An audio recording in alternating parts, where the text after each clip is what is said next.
last lecture, we discussed at length the policies and programs that FDR put in place as a means of recovering from economic devastation in 1929. None of the programs, none of the policies they put in place ultimately worked in recovering the economy, but rather it was the wartime economy that ultimately dug the United States out of its economic depression. So this lecture will be talking about World War II from 1941-1945, and we won't be covering the war specifically. We'll be covering the war specifically quite briefly, but we'll be focusing on the domestic impact of the war. As we saw in World War I, this global war was a war of imperialist powers that had a dramatic impact on the way in which, on the experience of citizenship in the United States. And that's the case here as well. So in this lecture, we'll be talking about the four freedoms that FDR outlines as a prompt, a motivation in fighting the war, and then finally what triggered our engagement in World War II. And then we're going to quickly transition to the home front and see how mobilizing for the war transforms American society. Okay, and so during the course of war, we're also going to focus on the civil liberties that are in some ways enhanced, but for the most part are repressed during this time as a means of fighting the war. So FDR outlines what he calls these four essential freedoms in the State of the Union address in 1941, January 1941.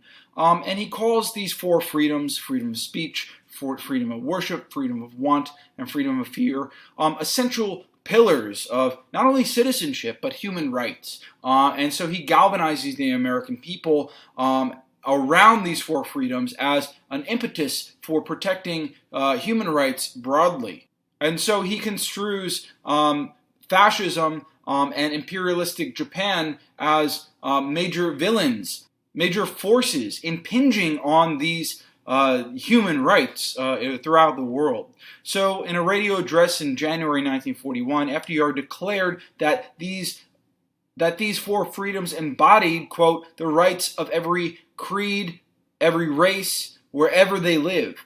And he made clear that protecting these four freedoms was the main thing that divided the United States from its enemies, or its potential enemies in the future. The sentiment of these four freedoms was echoed in paintings by Norman Rockwell, which were reproduced in the Saturday Evening Post and disseminated across the country. As we saw with the New Deal, however, there were stark limitations to these four freedoms that FDR did not identify. So there were many Americans still outside the social mainstream that were not included in the four freedoms. So, for example, migrant workers, laborers, and victims of segregation in the South, racial segregation. So many of the economic trends and social movements that were associated with the last half of the 20th century took root during these war years. So, as during World War I, but on a larger scale, wartime mobilization expanded the size and the scope of the American government and enlarged and energized its economy. Overall, World War II gave the country a new and lasting international role, and greatly strengthened the idea that American security was global in scope and can only be protected by the worldwide triumph of core American values, crystallized in these four freedoms. So after World War II, we begin a foreign policy perspective of projecting these four freedoms across the world.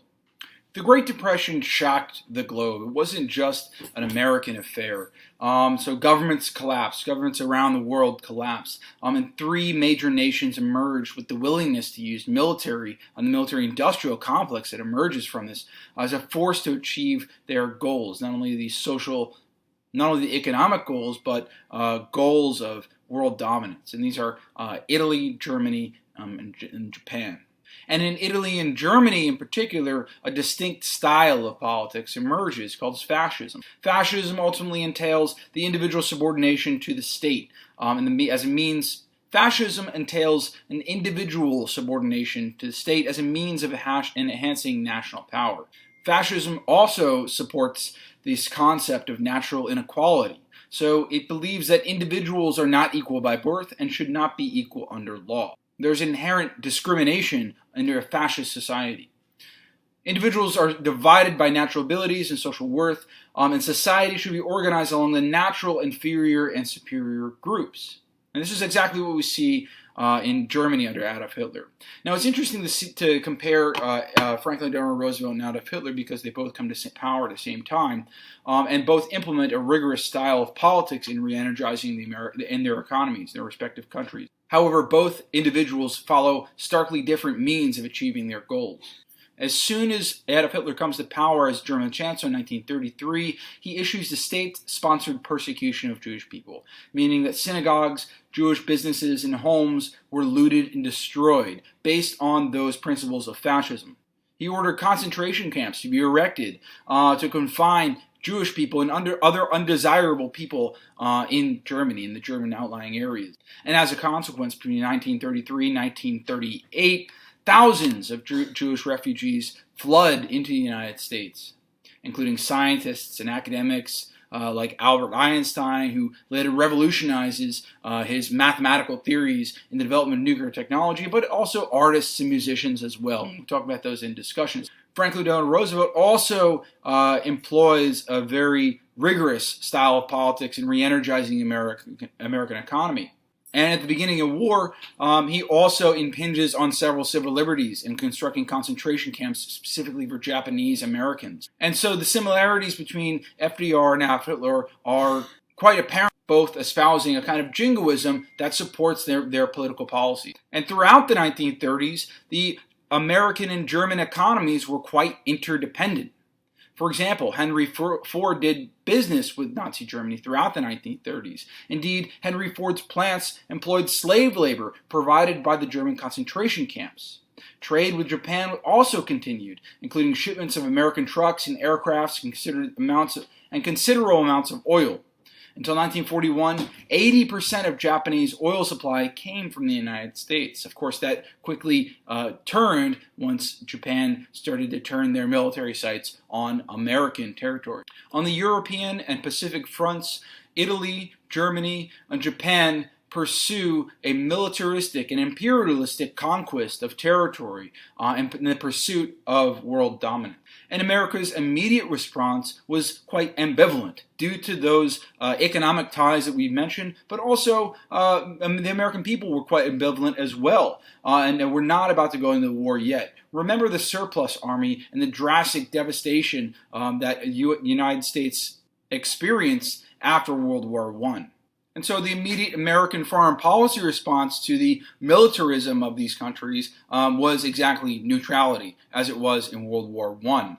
Over time, however, that neutrality faded as it became clearer that these world powers were becoming an increasing threat to American democracy and American foreign interests. In 1940, Roosevelt was elected to an unprecedented third term as president, and that same year, British Prime Minister Winston Churchill appealed for American aid in their efforts against the fascist forces in Europe. America, in turn, provided money, supplies, and military aid in the form of military surplus to the British forces in their combat, specifically in helping to defend against German U-boats. Again, German U-boats become an omnipresent threat throughout the Atlantic. This policy towards the British became known as the Lend-Lease Act. And the Lend-Lease Act essentially authorized military aid so long as the countries promised to somehow return it after the war. So under the law's provisions, the United States funneled billions of dollars worth of arms to Britain, but also China on the Pacific coast, as well as the Soviet Union. The Lend-Lease Act in 1941 was one step closer to breaking America's stance to neutrality and committing American troops to conflict. At the same time, the Lend-Lease Act forged this close alliance between the Allied forces fighting fascism in Europe. American diplomatic relationships with Japan had begun to falter. In July 1940, the United States began restricting trade with Japan, specifically forbidding the sale of fuel, steel, and scrap iron. and also sending aid to China. These are vital resources in the Japanese war effort that the Japanese depended on. In late November of 1940, U.S. and Japanese diplomatic negotiations broke down. In November 1926, Japan dispatched a fleet to Hawaii covertly. And in early December, attacked American military establishment in Pearl Harbor, destroying 200 American aircraft, killing upwards of 25,000 American soldiers. Pearl Harbor was really a turning point in America's engagement in this global conflict because it turned the tide of American isolationism. Roosevelt, after Pearl Harbor, appealed to Congress for war, and Congress granted it. America's engagement in the Pacific Islands was an arduous and long, painstaking battle. Essentially, the American military policy was island hopping, in which the United States committed troops time and time again in conquering island after island. It became clear after several months of fighting that the Japanese had initiated a war of attrition in which it will essentially play a defensive role with the hope of exhausting U.S. military forces and supplies. The war in Europe was starkly different, partly because it was conducted on 3 different battlefronts, one from the east with the Soviet Union, from Africa, as well as from the west, from Great Britain. Caught within this vice, the Nazi forces that they had fought, relinquishing territory that they had acquired in the 30s. So within a 3-year period, the war in Europe fell in quick succession. The impact on the American home front, however, was a much different story. During World War II, FDR dropped a lot of the progressive rhetoric that he had espoused during the New Deal era. By state mandate, factories were to run 24 hours a day, 7 days a week. This is a great time to be a corporate leader. This is a great time for capitalists. The state, by mandate, ordered factories to run 24 hours a day, 7 days a week, and issued $240 billion in war defense contracts. 82% of defense contracts went to the top 10 businesses, and you can bet that Henry Ford capitalized on many of these wartime contracts. From a social perspective, the war mobilization created full employment and full recovery from the Great Depression. From a social perspective, this mobilization provided full employment for the first time before the Great Depression, augmenting the American economy into full recovery. New employment opportunities also meant social changes. With more than 15 million men in the armed forces, women in 1944 made up more than 1/3 of the civilian labor force, and 350,000 served as auxiliary military units. The labor shortage due to the war, in other words, transformed gender roles in America, breaking down that cult of domesticity and the barrier that divided the domestic and public spheres, those gendered aspects of American society. By 1944, 37% of all adult women were working in the American economy. As with women, the wartime boom produced opportunities for blacks and Latinos as well. World War II also meant a series of repressed civil liberties in American society. As early as 1941, FDR issued the Executive Order 9066, which constructed a series of internment camps throughout the United States to contain Japanese Americans who were suspected of spying on the American military. In the spring of 1941, the federal government removed more than 110,000 men, women, and children, nearly 2/3 of them American citizens, to camps far from their homes onto these military bases. These families were forced to live in long plywood barrack-style accommodations and forced to work agricultural labor, while their properties and belongings at home were subject to plunder. The Bracero program is another aspect of American civil liberties that transforms during this time. So the Bracero program is an agreement between the United States and Mexican governments that responded to the labor shortage in America. So initially designed as a temporary response to the wartime labor shortage, the Bracero program continued into the late 1960s. Under the Bracero program, tens and thousands of contract workers from Mexico traveled across the border to take up jobs in the American economy. During this period of the Bracero program, more than 4.5 million Mexicans entered the United States under government labor contracts. Under this program, Braceros, as they were known, were supposed to receive decent housing and wages. But since they could not become citizens and could be deported at any time, they found it almost impossible to form unions or secure better working conditions. Riding off this immense influx of Mexican immigrants, a new Chicano culture emerged within the United States. It was a fusion of Mexican heritage and the American experience. The modern civil rights movement was also born out of the domestic impact of World War II. Keep in mind that the American military forces were still starkly segregated according to Jim Crow policies, according to Jim Crow power regimes. Similarly, the factory jobs discriminated against black Americans that were still in the home front. Angered by the almost complete exclusion of black Americans from jobs in the rapidly expanding war industries, the black labor leader A. Philip Randolph in July 1941 called for a march on Washington. His demands included access to defense employment and the end of segregation and a national anti-lynching law. We're still fighting for anti-lynching in 1944. What transpires in this march to Washington is the Double V campaign. The Double V campaign is a slogan used by labor organizers during the 1940s that stipulated victory over Germany and Japan, it insisted, must be accommodated by victory over segregation at home.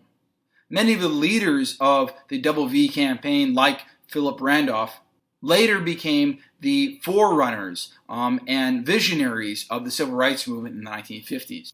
Paul Robeson is another salient figure here. Paul Robeson, like Philip Randolph, is one of these major figures in the Double V campaign. Paul Robeson is an artist, an opera singer, but also a communist activist during this time. So in the 1950s, he is quickly repressed by a wave of anti-communism and repression of black civil liberties.